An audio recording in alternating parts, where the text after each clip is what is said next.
আসসালামু আলাইকুম। ব্রাজিল বনাম ইকুয়েডরের বিশ্বকাপ বাছাই পর্বের গুরুত্বপূর্ণ একটা ম্যাচ এবং সেই ম্যাচে ব্রাজিল ফ্যানদের হয়তো ব্রাজিল খুশিও করতে পারে আবার হতাশও করতে পারে।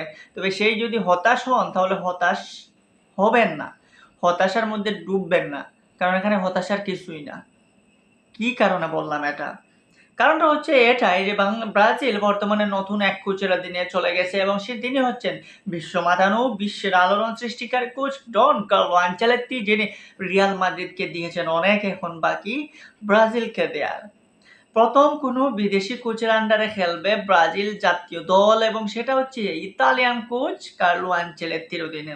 সো সেই কার্লো আনচেলত্তির অধীনে প্রথম ম্যাচ শুরু হওয়ার মাত্র কয়েকটা দিন সময় পেয়েছেন কার্লো আনচেলত্তি এবং তার মধ্যে যে একটা গোছালো টিম করার প্রয়োজন তিনি করেছেন এবং সেই টিম দিয়ে কতটা রেজাল্ট আনতে পারবেন সেটা বোঝা যাবে ফার্স্ট ম্যাচে। আপনি ফার্স্ট ম্যাচে অতিরিক্ত চাহিদা করে বসতে পারবেন না যে ব্রাজিলের কাছ থেকে অনেক কিছু নিয়ে আসবেন, ব্রাজিল অনেক কিছু করে ফেলবে। আবার যদি ব্রাজিল হতাশও করে সেখানে, তাহলেও আপনি হতাশ হবেন না। কারণ এখানে হতে পারে অনেকটা পরীক্ষা। বিশ্বকাপ বাছাই পর্বের ম্যাচ হলেও এই ম্যাচটা ব্রাজিলের জন্য একটা নতুন দুয়ার খুলে দেবে। কারণ হচ্ছে আমরা সেই ২০০২ বিশ্বকাপের পর আর কোনো ট্রফি পায় নাই ব্রাজিল। তো বিশ্বকাপ ২৬-এ আর সেই বিশ্বকাপের আগে বিশ্বকাপের জন্যই মূলত ব্রাজিল ফুটবল ফেডারেশন এত বড় একটা উদ্যোগ নেয়, তারা বিদেশি কোচ নিয়োগ করে আর সেখানে কার্লো আনচেলত্তির মতো হাই প্রোফাইল কোচকে নিয়োগ দিয়েছে।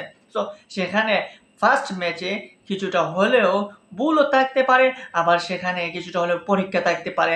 আপনি যখন শুরুতে হাঁটা শিখবেন তখন দেখবেন হোঁচট খাবেন। সো ব্রাজিলের এখন নতুন শুরু, নতুনভাবে হাঁটা শেখা, বিশ্বকাপের জন্য নতুনভাবে তৈরি হওয়া এবং সেই তৈরি হওয়ার ক্ষেত্রে যদি কোনো অঘটন ঘটে, সেটাকে অঘটন ভাববেন না। সেটা হতে পারে পরীক্ষা শুরু হওয়ার আগে একটা প্রাক টেস্ট। সেই প্রি টেস্টে আপনি ভালো করতে পারেন, আবার খারাপও করতে পারেন। যাই হোক, ব্রাজিল এবং ইকুয়েডর বিশ্বকাপ বাছাই পর্বে এই মুহূর্তে ইকুয়েডর রয়েছে পয়েন্ট টেবিলের ২ নম্বর স্থানে ২৪ পয়েন্ট নিয়ে এবং ব্রাজিল রয়েছে নাম্বার ৪ এ। সেখানে উরুগুয়ের সাথে সমান পয়েন্ট ২১ গোল ব্যবধানে উরুগুয়ে রয়েছে নাম্বার ৩ এ এবং ব্রাজিল রয়েছে নাম্বার ৪ এ।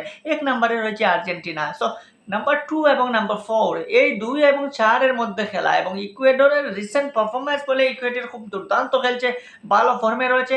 তারা চাইবে তাদের জয়টা, একটা জয় পাওয়ার জন্য। কারণ লাস্ট 5 ম্যাচে যদি আমরা দেখি, লাস্ট 5 ম্যাচের মধ্যে একটা ম্যাচও ইকুয়েডর ব্রাজিলের বিপক্ষে জিততে পারে নাই।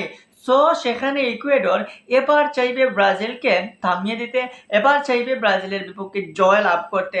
যদিও তাদের লাস্ট 5 ম্যাচের মধ্যে ২টা ম্যাচ ড্র করার সাফল্য রয়েছে ইকুয়েডরের পকেটে। তবে ব্রাজিল এখানে নতুন সূচনা করতে যাচ্ছে এবং সেখানে কোচ কার্লো আনচেলত্তি চাইবেন শুরুতেই এরকম যাতে হোঁচট না খান, জয়টা শতভাগ নেয়ার। তার উপর আজকের ম্যাচে ফিরছেন কাসেমেরো, মিডলের যিনি একদম ভরসা।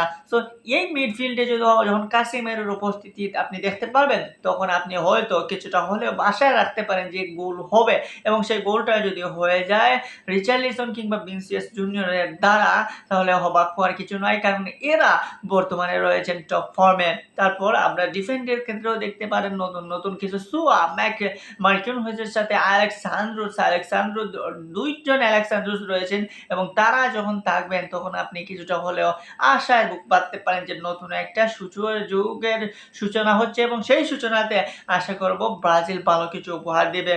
অ্যাটাকিং মিডফিল্ডে এস্তাবেওকে নিয়ে অনেক কথা হয়েছে এবং কার্লো আনচেলত্তি নাকি প্রিয় ছাত্র হয়েও উঠে এসেছেন এই এস্তাবেও। তো এখন দেখা যাক তিনি ম্যাচে কতটা সুযোগ পান এবং ম্যাচে যদি সুযোগ পান তাহলে তিনি কতটা নিজেকে মেলে ধরতে পারেন। আমরা আশা করব ব্রাজিল ২৬ বিশ্বকাপের মিশনে যেভাবে নেমেছে সেই মিশনে শুরুতেই যাতে হোঁচট না খায়, সেই মিশনে এখন থেকে যেন শক্তভাবে মাঠে নামে এবং তার ফলে ব্রাজিল ফুটবলের সেই সোনালী যুগ ফিরে আসবে এবং সেটা যদি আজকে কার্লো আনচেলত্তির দ্বারা হয় তাহলে মন্দ কিসে।